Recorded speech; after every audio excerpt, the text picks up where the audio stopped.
Chapter 2. The town of South Haston lay tucked away within the valleys of the Dramaradian Mountains.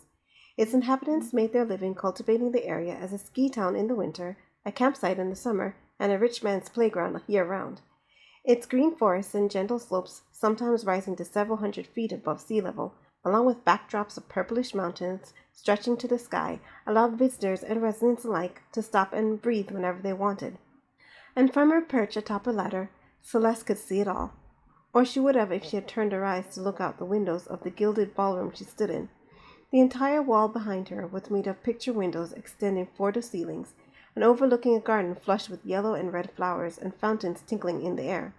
Bees buzzed around colored blooms, trying to get in their last pickups of nectar before the day faded away. Inside, a polished marble floor reflected Celeste's image, the golden lights of the crystal chandelier she was cleaning, the paneled walls, and brown floral print wallpaper. If she looked down, she could have seen the entire scene reflected upside down to her. On normal days, she'd be fascinated by it.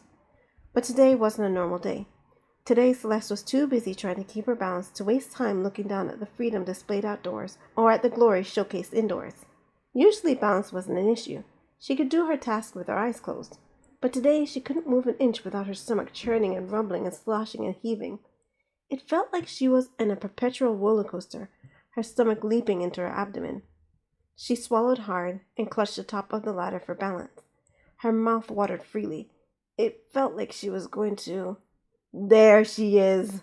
The golden doors burst open, and Terence Claiborne strode in with open arms. Celeste started, almost falling off the ladder and making her stomach flip. Her master, Terence Claiborne, was an orange tabby dressed in a dark blue suit with no tie. His tail twitched as he walked, and his smile widened, showing off his sharp teeth. Celeste's chest tightened. She couldn't tell if he was seething or happy, but there wasn't much difference between his emotions. He could punish her equally hard whether he was in a good mood or bad. And if he had come looking for her, then... Oh no. She should have been on to weeding the back gardens by now. What would he do to her for running behind schedule? Lock her in a closet? Beat her? Or worse? She pulled at the collar around her neck. Shock discipline? There's the pride of my collection, working as hard as can be. Terrence's smile widened, revealing his fangs. Come down here, Celeste. Let my guest have a look at you. For the first time, Celeste noticed a forest cat trailing Terence. He was quite a bit younger than Terence, and had a bright smile. She climbed down the ladder slowly. Every step seemed to set her stomach off kilter. Wow! The cat circled Celeste as soon as she stepped onto the ground. I've never seen a gray-furred fox before. To be clear, she's a red fox with a gray color mutation. Terence raised his chin with a triumphant look. Quite rare. Celeste's stomach heaved. Mr. Claiborne, Quiet, Celeste, I'm busy. Her fur is so silky. The forest cat ran his hands over her fur. Celeste held out her arms and let him do it. She was used to this sort of treatment. It was the reason Terence dressed her as he did, in a miniskirt and a white halter, which left her stomach exposed, all to show off as much of her fur as possible. Incredible, the newcomer said. And her hair is so shiny and black it's almost bluish. We call her particular hair color Raven. Terence grinned as if he had created her himself. The stranger stroked his chin. How much do you want for her? She's not for sale, Terence chuckled. I showed her to you so you can get an idea of what to aspire to when you start your own collection in earnest. Celeste's stomach tightened. The bottom of her mouth, where her saliva glands rested, tingled. Mr. Claiborne. Shut up, Celeste. But I don't feel so... Celeste slapped her hand over her mouth. Terence whirled on her, his ears flat and his teeth bared. Celeste, I said... Huh? Celeste couldn't hold it anymore. Her stomach heaved and its contents exploded from her mouth and splashed right in Terence's feet. Ah! Terence's guest hopped back. Terence stood motionless a moment, ears flattening. Mr. Claiborne, Celeste said between groans. My shoes, Terence said barely above a whisper. He snarled and raised his orange eyes to meet hers. You wench! He smacked her across the cheek, raking his extended claws against the side of her face. The momentum sent Celeste flying. She collapsed on the floor. 4 deep gashes burned her cheek. Trembling, she scrambled away from him, but he wasn't done with her yet. Something worse would be coming, and her impending punishment fled from her mind as her stomach flopped again. She got to her hands and knees and heaved. Ew. The other cat stepped away from the mess she had made. Does this happen often? Not as much as you would think. Terence kicked the filth off of his shoes right into Celeste's face. The cat examined Celeste. She looks like she's going to throw up again. What do you do when they get sick? When you have a collection as large as mine, you need an in-house clinic. No use spending money at them if they die on you a few years later. Terence swung around to the door, beckoning over his shoulder with a finger. Come on, I'll show you. He pushed open the door with more force than was necessary. You there, he said to another of his collection outside the door. Go in there and clean the mess. I guess I'll have to carry her. The other cat hefted Celeste. Her stomach hopped, and she held her hands over her mouth again. I swear if she gets any on me, the cat murmured. Terence is going to have to play for a dry cleaner. He snorted through his nose and jogged through the door, jostling Celeste as he went. Now I know I had another bottle of Emenic around here somewhere. Isha Doran, the resident doctor for Terence Claiborne's collection, examined the medicine cabinet inside the estate's clinic. The room was sterile in all senses of the word. Sterile decor, all white with no decorations. Just stainless steel medical equipment housed inside the proper steel cabinets. A stainless steel desk with a computer on it, and a line of beds across the wall with crisp white sheets. Sterile air, smelling of disinfectant and so cold it made Isha's fur fluff out. And every single surface sterilized. No germs in her clinic, ever. The steel medicine cabinet Isha stared at was nothing more than a set of shelves stretching from floor to ceiling with vials of medicines and bandages packed within. The entire thing was enclosed by locked glass doors, to which Isha had the only key. Key she kept chained on the lapel of her lab coat with a retractable keychain. How in the world could I have missed to place an entire bottle of medicine? Isha held up her inventory list again, then counted the bottles on the third shelf. Sure enough, one short. I'd better find out what happened to it before Terence uses it as an excuse to get me into his collection. She shuddered at the thought. Here we are. The door to the clinic burst open, and Terence waltzed in. Welcome to my clinic, FC. He held the door open. I spare no expense to keep my collection healthy. In fact, I'm thinking of expanding this wing. Great, but where can I put her? A forest cat ambled in, holding Celeste in her hands. The poor vixen had her head lolled to the side, her tongue hanging out of her mouth. Her face had taken on greenish hues. Oh dear, Celeste! Isha rushed over to put a hand on Celeste's forehead. Her skin was clammy to the touch, and her eyes glazed over. What happened to you? I don't feel good. Celeste clamped her mouth shut as she retched. I think she ate something bad. The cat known as FC struggled to get a better grip on her. Started blowing chunks all over the place. Terence narrowed his eyes. I think she's faking it. Tell it to your shoes. FC motioned to Terence's feet.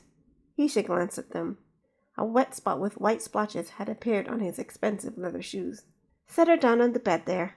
Isha motioned to one of the beds while pulling a penlight from her lab coat pocket. My stomach hurts, wailed Celeste weakly as FC set her down. Oh dear. Isha opened Celeste's eyes to shine a light in them.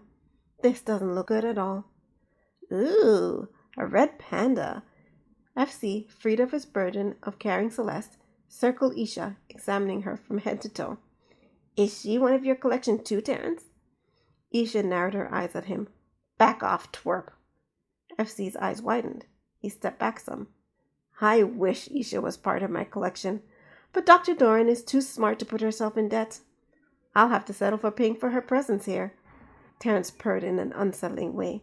But if I had a chance, I'd snap her up at once. Ooh, the thought of it makes me shiver in anticipation. Isha stifled a shudder. She's getting up in years, don't you think? FC stroked his chin. Hair started to droop, glasses, gray strands among her red fur. She'd be a lot older than the rest of your collection. True, I do like to buy specimens in their prime, teens to late 20s, but I would make an exception for her. Terence raised his chin as a father who was about to give some good advice to his son.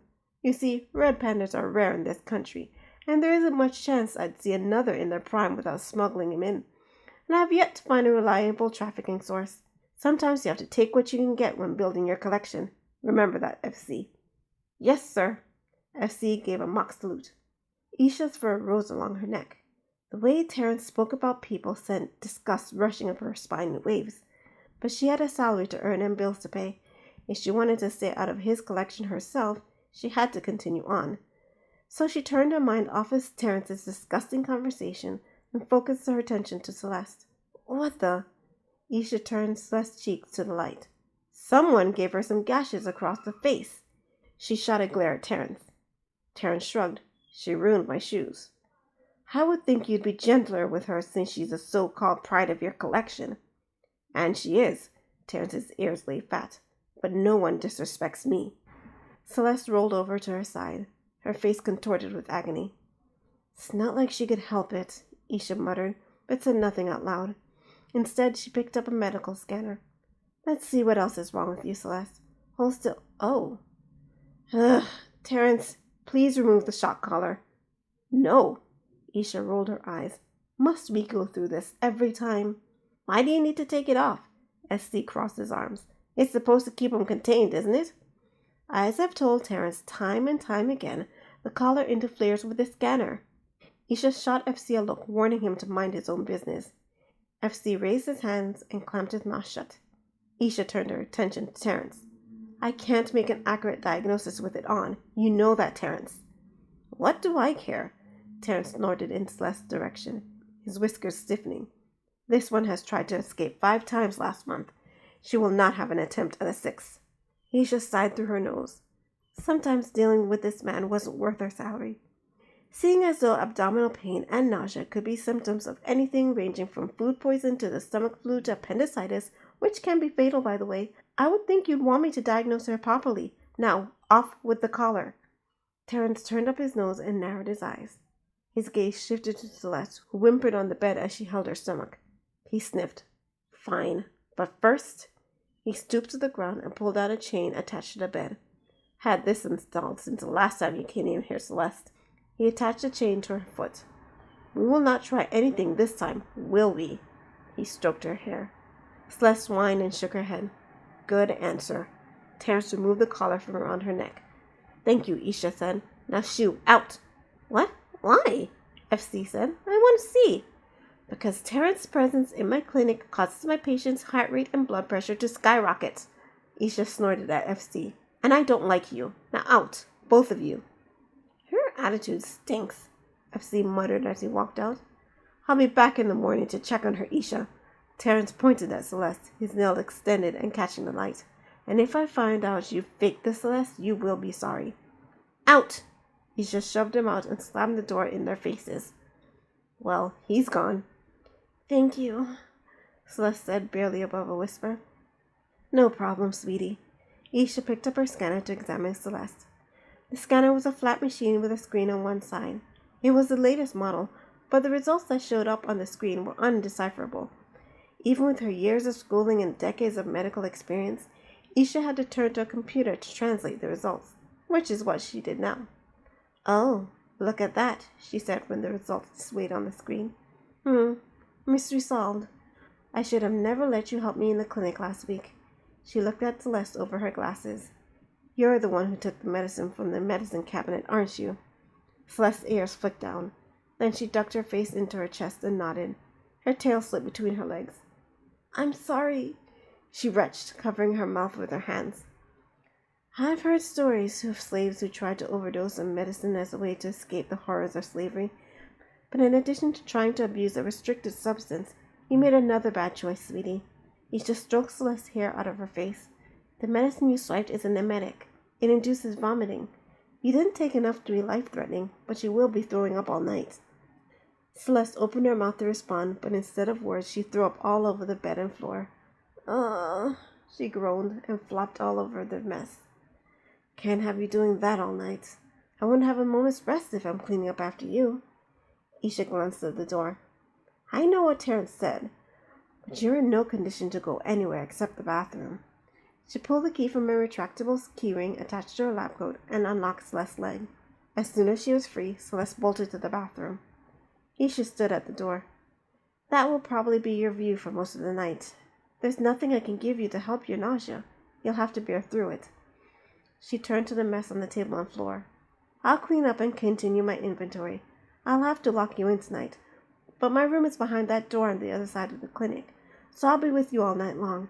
You can call if you need anything, and I... She turned back to Celeste and halted. Celeste looked up with her eyes half closed. And you'll what? Her words slurred together. Isha examined Celeste a moment. And I'll come right out. Thank you. Celeste rested her hand on her arm. You're so kind.